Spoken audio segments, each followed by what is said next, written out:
All right, friends, it's time to give you loyal listeners a discount on protein powder. You may or may not know, but I launched my very first protein powder 2 years ago. It's a grass-fed beef isolate with only 3 ingredients: grass-fed beef, either organic cacao or organic vanilla, and organic monk fruit. Now, if you don't want any of the added flavor and sweeteners, you can also just get unflavored. And no matter what flavor you choose, you're getting over 23 grams of protein per scoop, which is going to keep you full and satisfied between meals. I love starting my day with a Fab4 smoothie and breaking my fast with that much protein. It makes a serious difference in my cravings and blood sugar balance the rest of the day, and I've seen it with my clients as well. Now, I never thought I'd own a product company, but when I got pregnant with Sebastian, I realized the majority of protein powders were chemically extracted or enzymatically extracted, and I wanted to use heat and water only. I wanted minimal ingredients because we don't need those emulsifiers, fillers, or added vitamins, minerals, and probiotics. All of those additions increase the chances that it's not going to work for your body, whether it be bloating, digestion issues. I just wanted pure, clean protein to keep you full and satisfied so you could build the most delicious Fab4 smoothie. And I have to say, I'm pretty proud of the flavor. If you take a look at our reviews on Amazon, you'll see 5-star reviews for flavor. And that is key, because if you don't love your Fab4 smoothie and you don't love drinking your protein powder, you're not going to do it. It won't become a habit, and it's consistency that outpaces everything. So if you're here and you're listening and you want to give our protein powder a try, use the code PODCAST5 for $5 off your order. And let me know if you love it. My favorite ways to apply this protein powder is in my Fab4 smoothie, making freezer fudge, making chocolate milk, making hot chocolate, and throwing the unflavored into all my kids' baked goods. So let me know how you use it. Let me know if you love it, and share this podcast deal with your friends.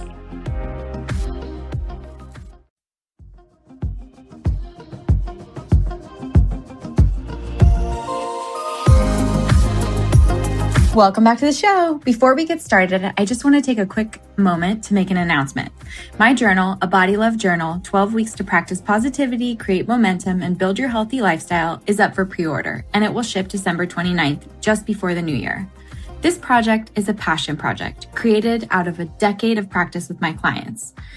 What I found was that clients who used food journals used it as a way to control. It became a place of guilt and shame instead of positivity and momentum. My suggestion to them was always to write down what was positive on their plate, not to journal every bite or sip, but to journal the intentional additions to their plate that elevated their health and nourished their body. What they saw was power, momentum, and consistency in eating healthy and adding nourishing foods to their plate. I have the same approach with getting my to-do list done and feeling and practicing gratitude. It's a short list of things that are very manageable and very specific, but that's how we get it done, get consistent, and feel really positive and grateful about it. So go check it out, and don't forget to tag me if you snag a journal. All right, let's get to the show. Today's guest is Candace Burch. She's a hormone health educator and the founder of Your Hormone Balance, a hormone testing and consulting practice that helps people of all ages detect hormone imbalances that negatively impact their health and longevity. She has 30 years of experience, so let's dig into the juicy details with Candace now.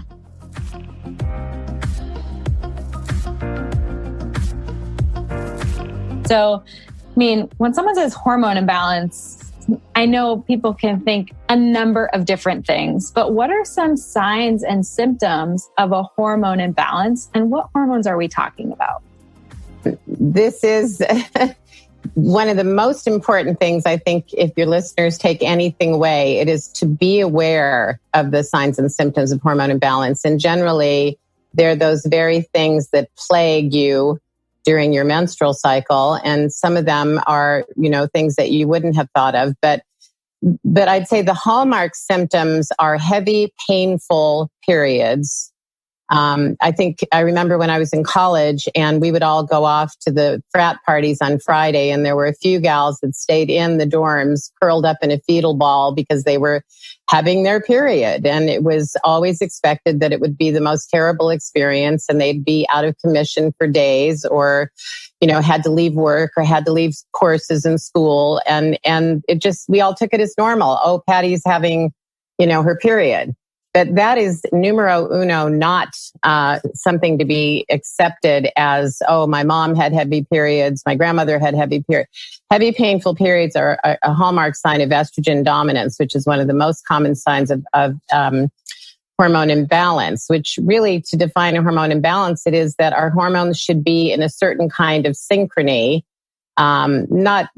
They think of synchronized swimmers. I don't know if your listeners are old enough to remember Esther Williams, who did these famous movies in the 40s where all the swimmers were in perfect pedal formation, pointing their toes in the air. And if you imagine one of those swimmers as estrogen, another as progesterone, another as testosterone, another as DHEA, the most abundant hormone in the body, and others as cortisol, the stress hormones. If all of those swimmers decided to swim in different directions or dive to the bottom of the pool or splash around and take over the whole routine, that's kind of what we're thinking about when we get into a hormone imbalance. Or sometimes it's described as, think of an orchestra playing all the instruments playing in tune. But what if one instrument is out of tune? Then the whole symphony is lost. So that's kind of how it works with hormones. And the major ones I just mentioned all interact and are interdependent. So when one goes up, the other goes down. You can even think of a seesaw. Excesses of one hormone often create deficiencies of another. And with that go these symptoms: heavy periods, bad PMS, the pass me the shotgun type of PMS. I always repeat that phrase, but people feeling like they're ready to kill their husband or get divorced every time their period comes around.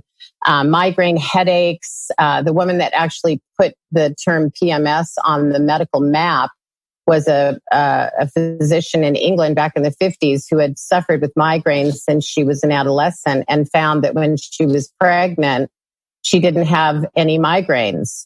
So she started studying what are the hormones that are running through your body when you're pregnant, and came up with a very interesting look into, a lack of hormones when you're not pregnant, how hormones go back to low or imbalanced levels. And the key one there was progesterone.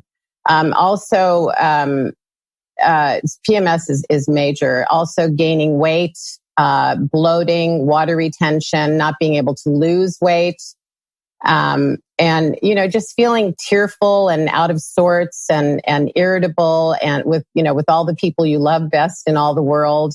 Polycystic ovaries, infertility, all kinds of long-term issues can develop with the hormone imbalance. Wow, yeah, there are so many things at play, and it's interesting being only a few weeks away from delivering a baby, and I normally feel phenomenal when I'm pregnant. So that resonates with me. I wouldn't say I have PMS or strong symptoms of PMS, and never have I had a history of heavy periods or, an inability to go to classes growing up or anything like that. But I definitely feel energized throughout pregnancy, and I can only imagine what relief she must have felt to not have those symptoms. So I guess I'm curious when it comes to, estrogen dominance being so prevalent and that cascading into imbalancing other hormones as well. How can we test for hormones? And specifically what I'm interested in talking to you about today is like the difference between saliva, blood, and urine, because there are so many different functional MDs and naturopaths that I consult with. And we have, clients and patients together. And there are multiple different ways that different doctors test for hormone imbalances. What's the best way? How are they different? What should we know when it comes to like the diagnostics of testing for hormone imbalances? Well, I'm firmly in the saliva testing camp, and that's probably because when I went into my perimenopause, I had, when hormones really start to fluctuate up and down, and you find yourself on the roller coaster with the mood swings and gaining weight and having horrible periods and all of that, or irregular periods or no periods, I was really scaring my children. I had two little girls. I started late in life as a mom. I didn't have children until I was 37 and 41. And so I was in the thick of it. And I noticed one day that Ryan, my little one, had tears in her eyes. She was afraid of me. And I thought, okay, I got to get this under control. This has to be hormone issues are starting to rear their ugly heads. And I found out that there was a test for hormone imbalance, and it was a saliva test run by a naturopath in the town I was living in. And from that time on, it's a simple, non-invasive test that measures bioavailable or active levels of hormones that have actually left the bloodstream and have moved into the tissue, the cells, the target cells of the body where hormones do their work. So that from that first test and, finding out that I had an imbalance of estrogen and progesterone, my testosterone was low, my cortisol stress hormones were high. Saliva also is the gold standard for measuring cortisol stress hormone levels throughout the course of one day. To assess adrenal function, you need to measure cortisol, the hormone that adrenals make 24/7. We're not talking about the fight or flight adrenaline, but everyday cortisol that helps you take stress in stride has to be measured morning, noon, evening, bedtime. It's pretty hard to get a blood test to measure those 4 points in one day. So, and also needles cause stress and can skew test results. So saliva being non-invasive, convenient, able to test at home at the proper times and testing actionable, active levels, bioavailable levels is a preferred method that I have seen develop since I started working at a hormone testing lab, a major hormone testing lab back in 2000 when functional medicine was just blossoming and doctors were starting to move to testing this way because it correlates so well with symptoms. Now, blood draws are fine for people that are, just want to get their total hormone levels measured, but blood tests often measure blood serum is measuring, it's not necessarily measuring active hormone levels that have moved out of the bloodstream into the tissue. And there's a whole conversation around that, but hormones are carried on blood cells with a binding protein. So they are considered bound and inactive when they're in the bloodstream. So if you want to get a closer look at what's actually available and at work, saliva is preferred. And then there's urine, and they're all, each of these methods can provide good information. Urine testing, as in Dutch testing, I know Mark Newman very well, who runs the Dutch testing lab here in the town I live in Oregon. He is very brilliant about testing metabolites of hormones in urine. So instead of testing the active levels in your tissues where hormones are doing their thing, or measuring total levels in blood serum, in urine, you're measuring hormones that are done, that are finished, and are moving down the metabolic pathways for metabolism in the liver and then excretion. So all three of those methods are measuring different aspects of hormone balance. If you're measuring metabolites in urine, you can track the pathway that estrogen is going down. And that's a really good way to find out if possibly you're at risk for a breast cancer, because there are three pathways that estrogens go down, and only one of them is the good pathway. There are good and bad pathways. If you test saliva, you're going to have a better look at how what imbalances we're identifying are correlating with the symptoms you're experiencing. And if you're testing blood, you usually just get numbers without much explanation or correlation of symptoms, but it can provide, a general look at where your total hormone levels are. And hopefully that made sense. Yeah, no, that made perfect sense. And it actually made me really interested in understanding a little bit further about the three estrogen pathways. And if, say, for example, someone is metabolizing or breaking down estrogen in one of the two unpreferred pathways, how do we get it back online so that we're breaking down estrogen and preventing estrogen dominance? You know, I was just interviewing on my own. I just started a podcast myself with a nurse practitioner in town. We're calling it What Women Talking Frankly, WTF. And we interviewed, and we've only said the F word once. So we're not really as brave as we sound, but we just interviewed, because it's Breast Cancer Awareness Month, we just interviewed Dr. David Zava, who is the co-author of an important book that everyone should read who is concerned about breast cancer and preventing breast cancer, which is the cure, really. Mm-hmm.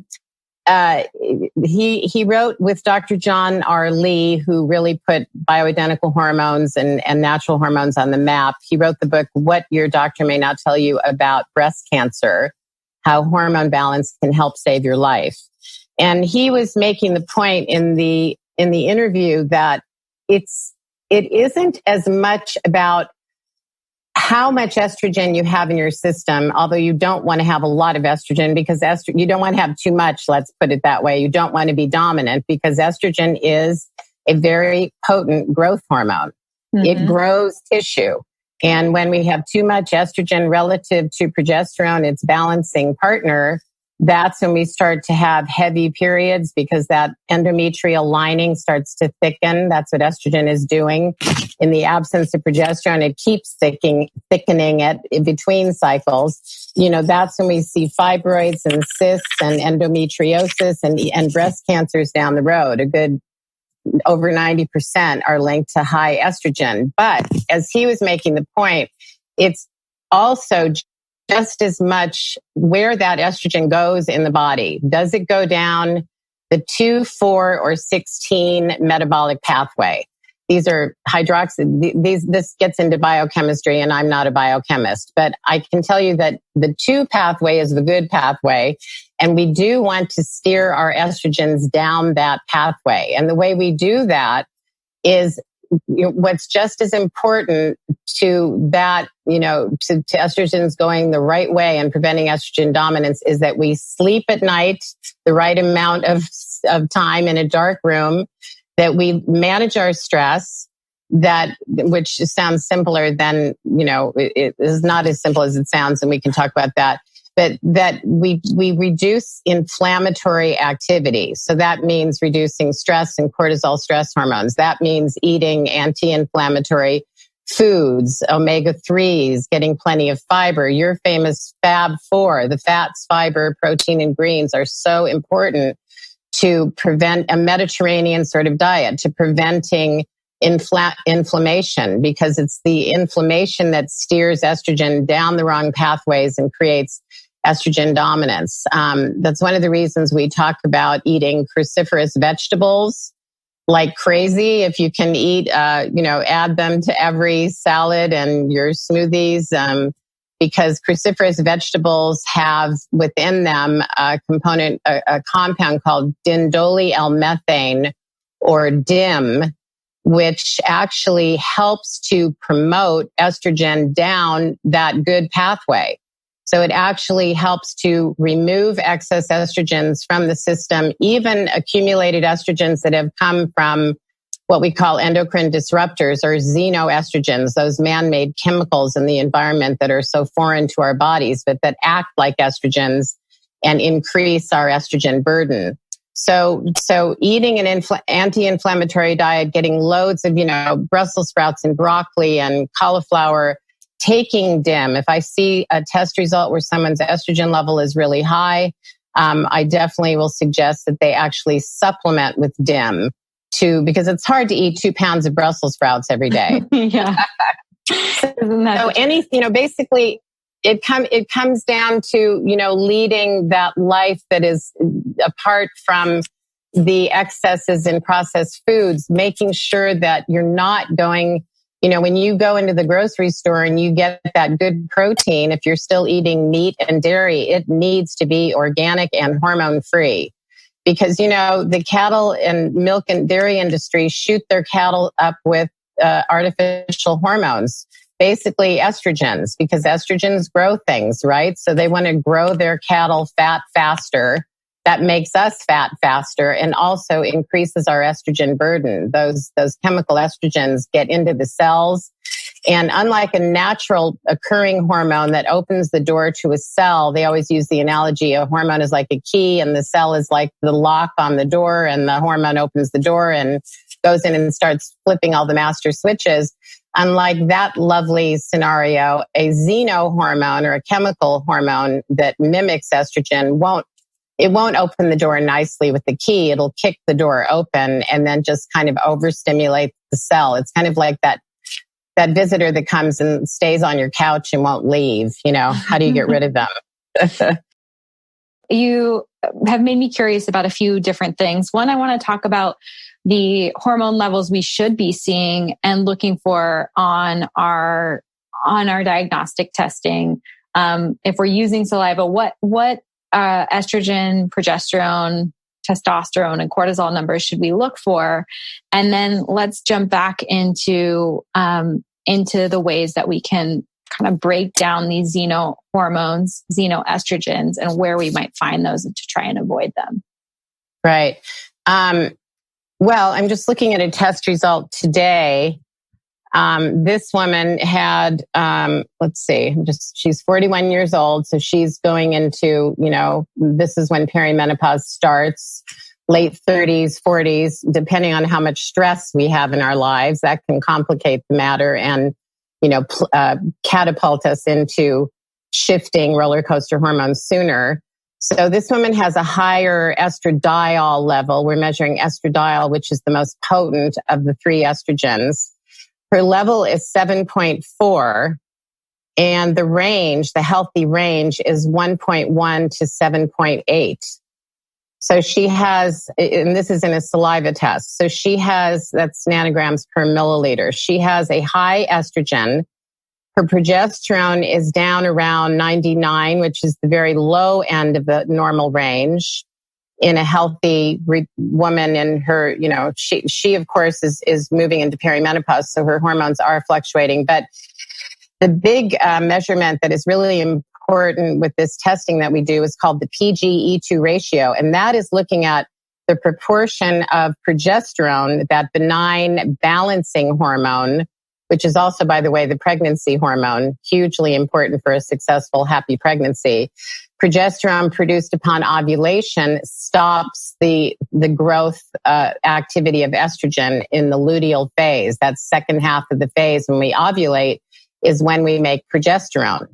So her progesterone estrogen ratio is quite low. The range is, we're looking for a range between 100 and 500, and she's at 29. So that ratio tells me that she is, along with her high estrogen, she is very clearly estrogen dominant. Mm-hmm. And she has many of the symptoms that that go along. And we also have people check off like 144 symptoms that we want to know about. And, it's really a relief to people when they get a test result to hear that, well, these levels look like are definitely estrogen dominance, and no wonder why you're having a hard time losing weight. No wonder you're bloated. No wonder you have horrible PMS. No wonder your periods have always been heavy and painful. It really is helpful to know that there can be reasons for this that have to do with your hormones. And then that gets into conversations about how do we do some rebalancing that's natural.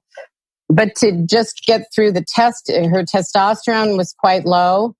Good 50% of testosterone is made in the ovaries. So if ovulation is becoming wonky or erratic, as it will during perimenopause, and as it does in younger women also, who are under a lot of stress or who've been on birth control for many, many years. Her testosterone's quite low, so she's dealing with a low libido. She told me she just kept talking about how tired she was, but she had no stamina, no energy, no ability to work out, no tolerance for exercise.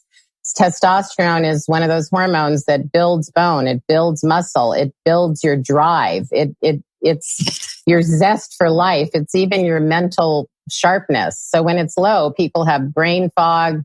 They just feel lethargic. And her DHEA was low, or not low, but in the middle. DHEA is the most abundant hormone in the body. Hers is, and it should break down to testosterone and estrogen, but her DHEA is not high enough to be doing that. And then her cortisols, interestingly, cortisol should be highest in the morning and then gradually drop to the lowest point at night, so that, the cortisol is working to provide energy throughout the day, help you take stress in stride.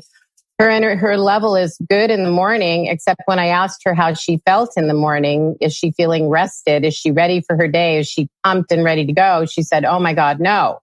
I have to, do everything to drag myself out of bed. So that's one of the first signs of adrenal fatigue. If you have a cortisol level that looks okay in the morning, but you're not waking up rested. And then indeed, her cortisol level drops, actually plummets. Instead of going gradually throughout the day, it's actually plummeting to a very low level at noon. It's low in the evening. It's low at night. It should be lower in the evening and night because we want to have, those hormones calming before sleep. Mm-hmm. And there's a big connection with appetite hormones, hunger hormones, and cortisol that is high at night. But she's exhausted. She's tired all day long, and she has no energy for anything. And she's very, very emotional. This is where you get weight gain around the waist when cortisol levels are underperforming. They just can't meet the demand anymore. And it's usually, you see this kind of picture after a couple years of stress piling on or during a period of heightened stress. And indeed, she told me that she had moved from Bulgaria to this country. She had a new baby. She's now a single mother and she's working, and it's COVID. And, so there were, this whole test, however, validated what was going on with her and helped her to feel like, okay, there's a reason for why I feel this way. I actually have, my hormones are out of sync. Wow.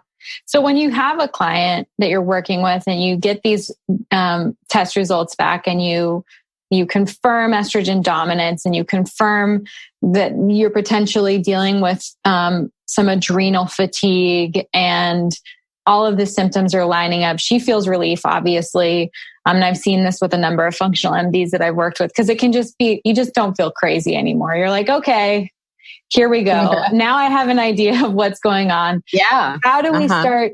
How do we approach this? Because there are so many layers. And as you mentioned earlier in the show, if estrogen is dominant, it's expected that progesterone would be in the tank.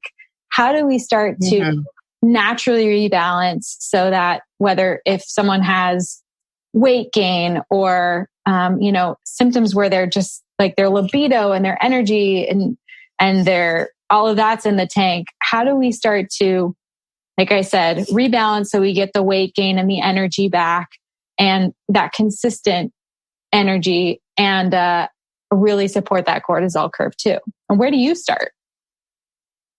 There are so many places to start, but I think it's really important to start with the adrenals, because of the adrenal glands. And I find in the functional medicine world, that has to be the approach, because cortisol really is, Dr. Zava referred to it as the cortisol and thyroid is the king and queen of hormones. They work hand in hand. And if your cortisol hormones are not able to be produced in amounts that are adequate enough to moderate and regulate blood sugar and insulin, which really is the source of our energy, that's when we start to gain weight. If insulin levels have to, if we become insulin resistant because there's too much, there's poor regulation of blood sugars, or we're eating a diet that's high in carbs and processed foods, and insulin can't even manage to handle all that surplus sugar, insulin quickly becomes a fat storage hormone and we start to gain weight. We also can't sleep. If we're not sleeping well, there's a huge association. We may be hardwired to overeat because, and I know you talk about hunger hormones quite a bit, but there's a big connection with cortisol imbalances and the upset of appetite hormones, because they actually work on the sleep-wake cycle, as does cortisol, the diurnal rhythm of cortisol. And if cortisols are off at night and throughout the night, and melatonin is off, then we tend to have this upset or reversal in hormones. So the ghrelin, the hunger hormone, increases so that we feel hungry more often. Leptin goes down, the hormone that tells us we're full, just making it very simple. But those are the people that tend to feel hungry more often or have cravings for sugar and fats and, and salty foods, et cetera. So, and also with adrenal issues, you can't burn calories efficiently. You tend to feel lethargic. You don't have energy. You're irritable. Your libido's down. So looking at what I do is I have an action plan that I send to people, and we break it down into the different imbalances that were detected in the testing. So if there's adrenal imbalance, of course, there's always that conversation about, so when's the last time you went and had some fun? Make a list of the 10 things you love to do most in all the world that relax you and bring you joy. That's an easy list to make. The point is, go back through the list and check off, when's the last time I went camping or sang in the shower or had a facial or did some yoga or took a long break. Women are really notorious for taking care of everyone but ourselves. And I find that women often say, oh yeah, I love to scrapbook, or I love to paint, but I haven't done a drawing in ages. So there's that. And then there's supporting the adrenals. And one thing that's really important, especially, and this ties in with estrogen dominance, is topping up with a little bit of bioidentical progesterone cream. If people are really low in progesterone, you can use Vitex chasteberry, which is an herb that causes the pituitary to signal a surge in a hormone called LH, which signals the production of progesterone. So you can use the herb chasteberry, which is also called Vitex.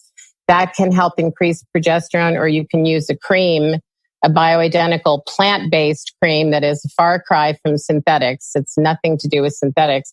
And I'm mentioning that because the adrenals actually use progesterone as their precursor for the production of cortisol.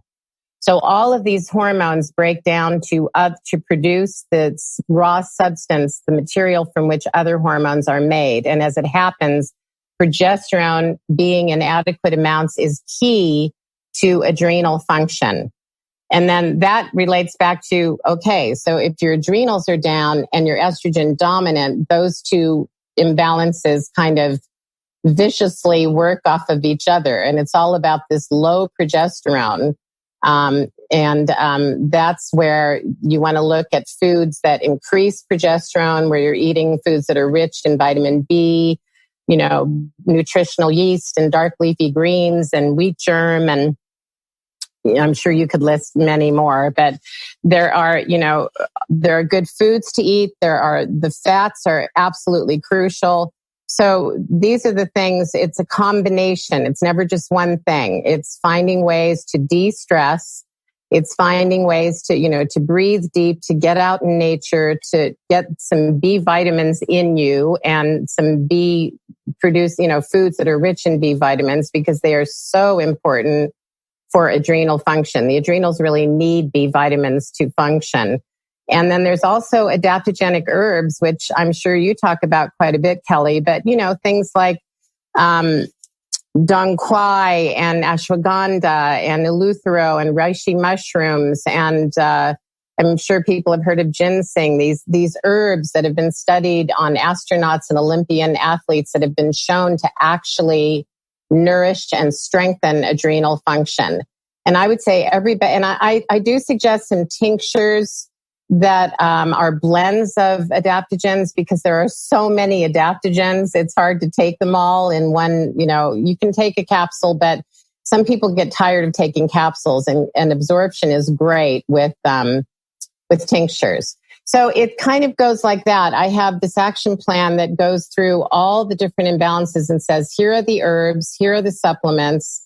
If bioidentical hormones are needed, and usually it's something like progesterone or a natural estriol, a benign estrogen, if you're moving into menopause and you really need some help. So it's a combination of all the good things, the things that we know are natural, that work pretty well to restore hormone physiology. What we're trying to do is just kind of mimic our own natural hormone physiology by using things that will replenish and rebalance.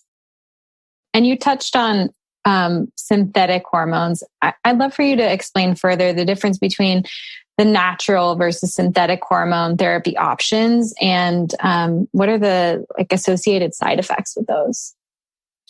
This was such a huge thing when I first started working at the hormone testing lab that I was at for a good 12 years. We had, a couple of years into it, the Women's Health Initiative was published, and it was the first long-term clinical trial of the use of HRT, synthetic hormones like Premarin and Prempro, which are combinations of synthetic pregnant mare's urine and synthetic progestin, which is not progesterone, but a completely different molecule.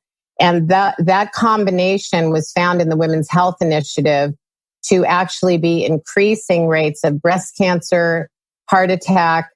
It was doubling the rates of blood clots and 41% increase in stroke. It was a 29% increase in breast cancers.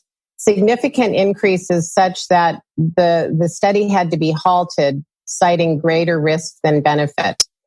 And that was in women using a combination HRT that had been used for a good 40, 50 years in this country. One of the number one prescribed drugs for women in menopause ever since the 60s, when Dr. Robert Wilson went around the country, paid by Wyeth Aris, the pharmaceutical company that was making Premarin, and telling every woman that if you want to retain your womanhood and not turn into an old crusty crone who nobody wanted to spend time with, he used these words like shriveled hag.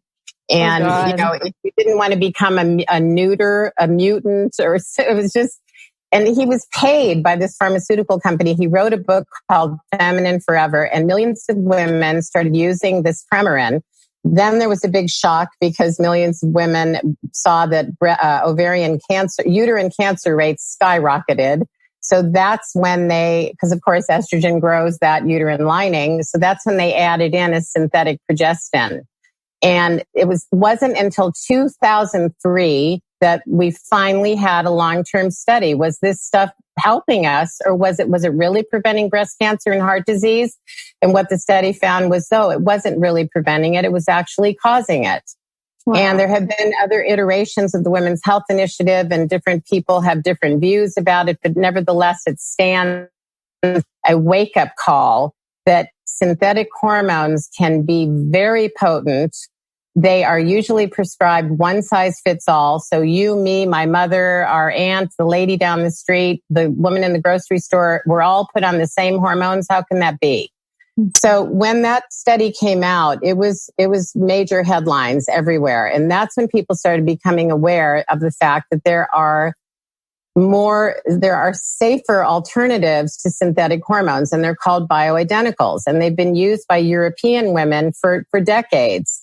And what bioidentical means is that instead of a big pharmaceutical company creating a fake synthetic version of our own hormones, the hormones that our own bodies make, the pharmaceutical company has to create a new molecular structure in order to patent that as a drug and to sell it at a profit. But we have bioidentical alternatives that are not a different molecular structure. They are made to be the exact molecular structure as that key that fits into our cells. So a bioidentical is made to be exact. It's made to duplicate structure and function. It's made out of plants, not out of pregnant mare's urine. We are not horses. It's made from wild yam or soy-based compounds. In minute amounts, we use it. I call it Goldilocks doses. You're trying to just mimic Mother Nature, natural physiology. So you're using a very small amount of this hormone should testing show that you need it. And what you're trying to do is also use it during the time when your body would be making it. So if a woman is still in having periods, if she's still cycling, and maybe she's in perimenopause and she's on the roller coaster, and I've had women describe Jekyll and Hyde mood swings, who can live with that? You use a bit of, or they're not sleeping. I didn't mention that. Not sleeping is a major symptom of hormone imbalance, not being able to fall asleep or stay asleep. But using a small amount of a bioidentical can duplicate your own physiology and create a better balance between all of the hormones. And I think many women have found that, a little bit can go a long way in relieving symptoms naturally. And even helping women to ovulate. That's another issue I have to talk to women about all the time, is especially younger women. Why are we not ovulating? This is where, it gets into some women who are younger have the same symptoms and the same levels as women in menopause. What's going on? That can have a lot to do with a lack of ovulation, and often that gets into things like over-exercising. So many people are desperate to lose a little bit of belly fat or the last 5 pounds, and they're on that treadmill, or they're doing the spinning classes, or they're doing nothing but high-intensity workouts. What does that do? It exhausts the adrenals. They can't keep up. And that, again, gets back to addressing adrenal stress. So over-exercise is not a good thing. A lack of protein. So people who are, strict vegetarians or vegans, and I might get in trouble for saying this, but I do think that often I talk to people who have been following that sort of a diet for a long time, and their go-to, they will admit, is carbs. Often they'll be eating too much processed food in the absence of enough protein. And there are good ways to get, there's plenty of good plant-based protein out there. We just need to put it together in the right ways. Such great things like quinoa and chia seeds and mixing together, the right components to get a complete protein. Protein smoothies are the easiest way to go. Pea protein smoothies are excellent for getting a good dollop of 20 or more grams of protein into your diet so that you can ovulate and make those hormones, and then good fats. So I'm just preaching to the choir here, Kelly, and I'm sure all of your listeners have heard you say this over and over, but good fats and protein are the building blocks of hormones. So if your diet is restricting those things, it's very likely that you're not able to either make the hormones or ovulate. This can also affect conception as well.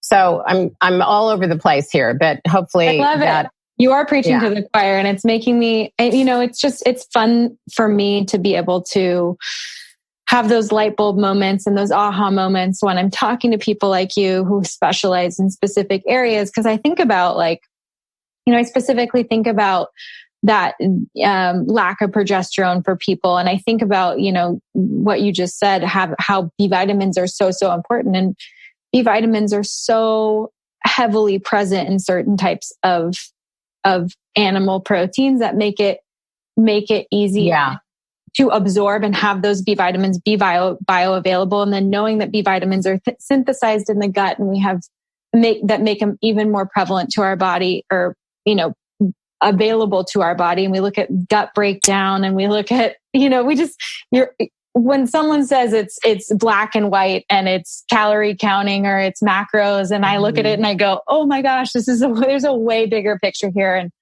And hormones really dictate so much of all of this. So some of the key takeaways. They rule. They rule. They seriously, king and queen, and they do rule.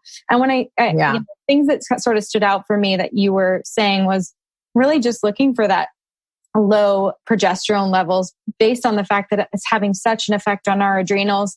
And then we're seeing that imbalance of elevated estrogen and low progesterone. It seems like that seems to have like a two-pronged effect. Like you said, you're dealing with some adrenal issues, and then you're also dealing with sex hormone imbalances as well. So now that we've sort of like addressed the adrenals, and I have one more question on that, because there's, as you said, there's the chasteberry, there's bioidentical versions of these hormones in non-synthetic non-synthetic ways, eating foods that increase progesterone, and then taking adaptogens to support adrenals. Adaptogens, it feels like for me a few years ago when I first wrote Body Love, it kind of felt like the beginning of CBD, where people were like, it's not a lot of research, or we aren't really using it here in the States as often. Maybe the real hippie health food stores and certain functional MDs are, but taking it back, 5 or 6 years ago when I was first writing that book. Do you have recommendations? I know you said tinctures, because yes, I totally agree with you. Sometimes we can get too many supplements on our shelves or in our medicine cabinets. It's overwhelming. But when it comes to adaptogens, is there a time of day someone should be taking adaptogens to support their adrenals, and or a dose that you're looking for? I think, first of all, this is why I like blends or formulations, because, it does matter when you take something. So if you take a nourishing and just a general adaptogenic tincture that has like ashwagandha or astragalus or reishi mushrooms in it that are just generally nourishing and strengthening, I do something like that every morning. And believe me, we know they taste like hell. They're horribly good. You have to have, I'm getting pretty good at it now. I have a dropper full. A dropper full is a good dose. That's about 15 to 30 drops, but I think people should always start low and go slow. So start with half a dropper full.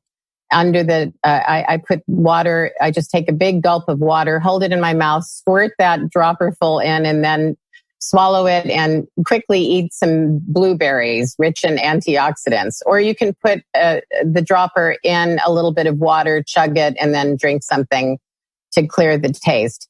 There are adaptogens like licorice root and some of the reishi mushrooms that are excellent. And I'm not really that schooled on the different adaptogens. Ginseng, dongquai, all of those are great for an uplift. In fact, I love to recommend, and you may have someone you love better, but Aviva Ram, who's a really brilliant, you've probably had her on your show, but she's she's a midwife. She's an MD from Yale, and she's a botanical medical expert. And she has compiled 3 tinctures that are a particular blend of these different numerous adaptogens. And so one is called Adrena Nourish, one is Adrena Uplift, and one is Adrena Soothe. So Adrena Nourish is morning. Adrena Uplift I use as needed. So if I have a day where I've got a lot of consults or public speaking, which isn't happening as much now, but anything that's stressful, a period of heightened stress, or I didn't sleep well perhaps the night before, instead of going for the coffee and anything that's caffeinated, which is, by the way, a whip to the adrenals. We don't want to drink too much coffee, ladies.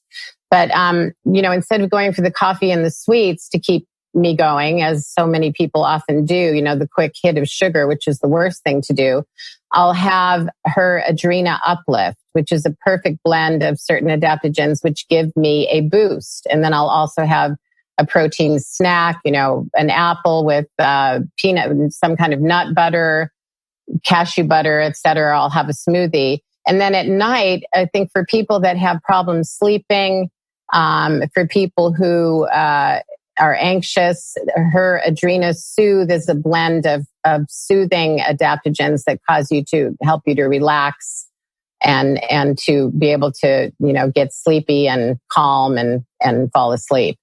And then there are other great things out there that I do suggest, like GABA, which is the great calming amino acid. And there are just so many, calcium, magnesium, people who can't sleep, who are nervous, who have anxiety. And I can't tell you how many people I talk to that are suffering from anxiety lately, especially now. So if you can't sleep, if you're nervous and anxious and you've got chocolate cravings, you most likely have a magnesium deficiency. Would you agree with that, Kelly?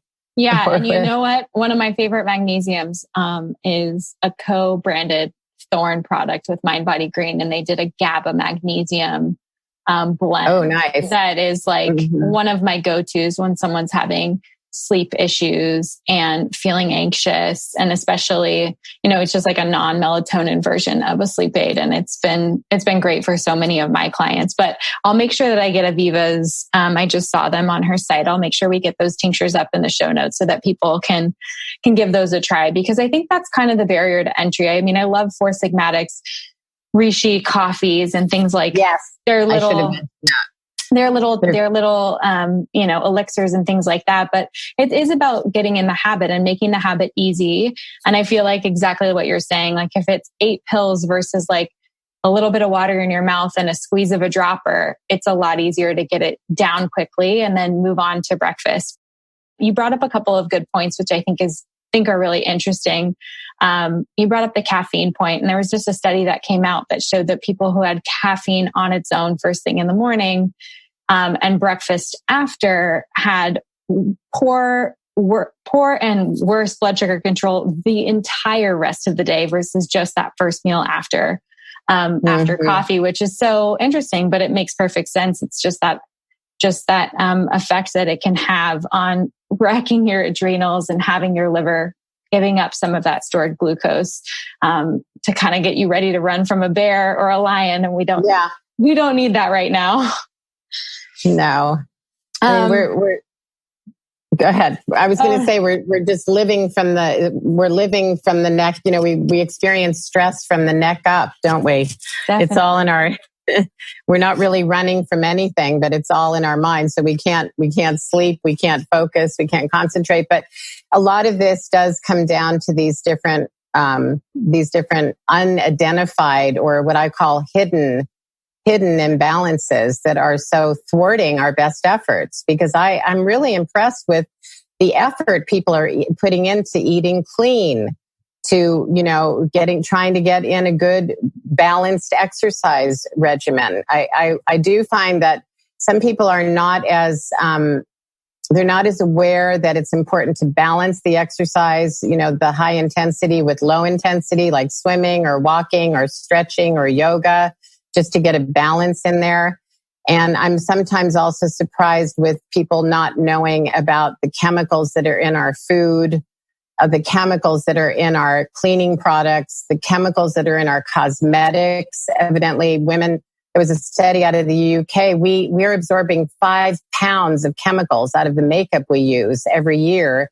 And tons of that makeup has, what we call these xenoestrogens or heavy metals. There's lead in lipsticks. These are all endocrine disruptors that really mess with our hormone levels. And, the Cosmetic Safety Act hasn't even been updated for 80 years. Cosmetic companies don't have to submit their products for FDA approval. So we're putting stuff on our skin. We're putting stuff in our bodies, what we're touching, what we're breathing. It's all creating, a perfect hormonal storm, really. Right. I know. I think that is when it comes to even preparing for pregnancy, or when I start to really get a chance to work with clients outside of just the food, just knowing the amount of xenoestrogens that are out there and obesogens and endocrine disrupting chemicals that are really having a major effect on our ability. Like you said, these best efforts, these like almost, so much effort when it comes to the food, and then feeling like it's not working. And then they overhaul their exercise to this place of exhaustion where it is double days in HIIT training and trying to break their body back into some kind of shape that they'd like it to be in. But really taking a step back and saying, like, what can I do to pull these other things out of my life and lower my chemical and toxic load to see if there's any benefit there. I think I'm a huge proponent. I just love that you said that, because there's a way bigger picture at play here, and we need to. Yeah, there is. What's going on? I always feel when I'm on a podcast afterwards, you think about what you said and what you didn't say. You get into the flow of conversation, and you think, "Damn, I didn't mention that." Or I didn't, that didn't come up. And there are so many things that people need to be aware of, that it's daunting, but it's not undoable. we're so lucky. We have so many great alternatives out there now. There's every kind of option, there's every kind of swap. In fact, on our newsletter, my daughters do a fantastic job on Instagram. If your listeners want to go to our at Your Hormone Balance Instagram, we have a sexy swap every week, all kinds of products. This is bad. This is a better choice, So there are always better choices. Right. There can be fear, and there can be fear mongering, and there can be paralysis by analysis. But in 2020, I will agree with you there. I mean, you can jump on apps like the EWG and Think Dirty, and you can look on grocery websites like Thrive Market, and you can search. You can search for foods and beauty products and cleaning products for your home that are pulling out all these endocrine disrupting chemicals for you and for your future children and for the kids in your house and for your grandparents, for whoever. But I love that you mentioned that, because that is right. That is right in line with what I think people should be focusing on right now. And it's one by one. You run out of something, or you've decided that that's just not for you anymore. Find a cleaner alternative and do it. Doesn't have to be all at one time, but if you can start to really wean off of those chemical laden products, I mean, I'm sure we show that those we see a massive drop in urine excretion of these chemicals in as little as 4 days to 2 weeks. So so powerful to make the change. There's a great Detox Me Tuesday with Lauren Briding. She helps people actually go through their stores of stuff and decide what to pitch and what to keep. And it is a gradual thing. It's like, don't get stressed about this conversation. I found Comet under my sink recently. I mean, it takes a while to become aware of what are the good things. But I've seen in my history over the years, wow, we've developed so many great helpful products. I mean, who knew that fragrances can be loaded with these xenos, or that microwaving in plastic is loaded with, or that shower curtains with their phthalates and plastic softeners can be toxic to our health. Flame retardant in the sofa has shown up in women's breast milk. So it is a really important conversation. When people tell me, I ask people about their diet, and they'll say, "Oh, I eat clean." And the effort to eat clean is just across the board. I see everyone doing that. And then you go to the 2020 Dirty Dozen on Environmental Working Group's website, and they'll tell you that the top 3 that have the highest amount of pesticide residues are strawberries, spinach, and kale. Mm-hmm. So, so it's important to know, what these, to just arm yourself so that you can make the best choices. Definitely. I completely agree. Well, I feel like I could talk to you all day long, but I definitely want our listeners to know how they can get their hormones tested, where to follow along with you, where to learn how to make all these really healthy, easy swaps. So where can people follow along? Yes. Well, we have a website called yourhormonebalance.com. It's got a symptom checklist on it, and that's the first place to start. We started the top of this show with talking about symptoms, and there's quite a lengthy list of symptoms. So you'll find yourself in there most likely. And it will provide you with a guide to whether or not you need to possibly carry on and confirm those symptoms in terms of imbalances that may show up on a test result. And we have our tests measure all the main steroid sex hormones, the estrogen, progesterone, testosterone, the DHEA, that ratio I talked about, and the 4 cortisols. And I would love to offer your listeners a $100 discount off one of our test kits, which you can order on the site, on the Your Hormone Balance website, and just put in the code BEWELLBYKELLY, and we'll be happy to give you $100 off. I think that it is life-changing for people. I talk to people who are trying to get pregnant, who've been on birth control forever, and once they stop, they aren't getting their period back, and they're getting into a panic. We've helped people with heavy periods. We've helped people, rebalance in menopause. It's not that complicated once you become aware of your symptoms. You test for them, and then you take natural steps to, I don't prescribe. I'm not a doctor. I'm an educator. So our aim is to test you. Those test results, we always talk on the phone to everybody for a good 30 to 50 minutes. We go through all the results, go through all the imbalances, the symptoms, and then send this follow-up action plan with all the natural things one can do to rebalance. And then people often retest, which is the ideal, because if you start to change your regimen and make holistic changes in your lifestyle, your eating, and you're using now some supplements, some of those we've talked about today, you want to see how those are working for you. So ideally, retesting in 3 months is a great idea. And we do offer a discount on that. But whatever someone's budget, it's just good to monitor and to know where you're at. And once you see that you're at that sweet spot, your levels are good, your symptoms are relieved, you feel like yourself again, then you can, carry on with doing all the good things, that are helping you to remain balanced and healthy. And you can get to that place. Balance is attainable. It's not normal to feel out of sorts all the time. So, with that, hopefully, I can encourage your listeners to come visit.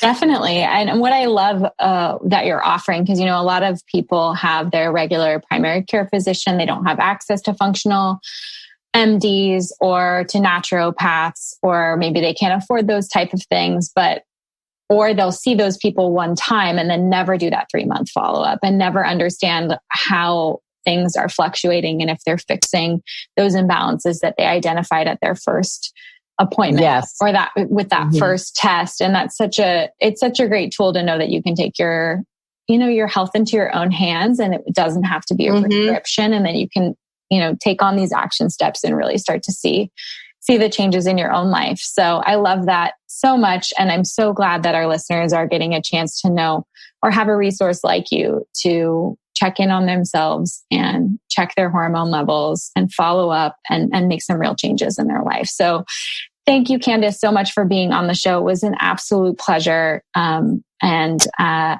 look forward to having you back again. Well, thank you. Absolute pleasure talking to you, and happy pregnancy and having your baby very soon. A happy, healthy baby. That baby's swimming in a sea of progesterone right now. Yeah, so I'm feeling great. Well, I'm feeling fabulous. How am I going to, I would save that for another show, but that's part 2. Yeah. Help me balance back out.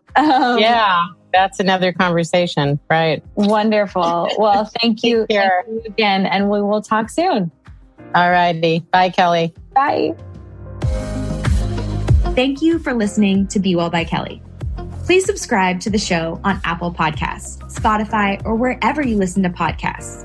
Learn more at BEWELLBYKELLY.com and follow me on Instagram at BEWELLBYKELLY. I would love if you picked up my books, Body Love and Body Love Every Day. They're sold on Amazon and at all major booksellers.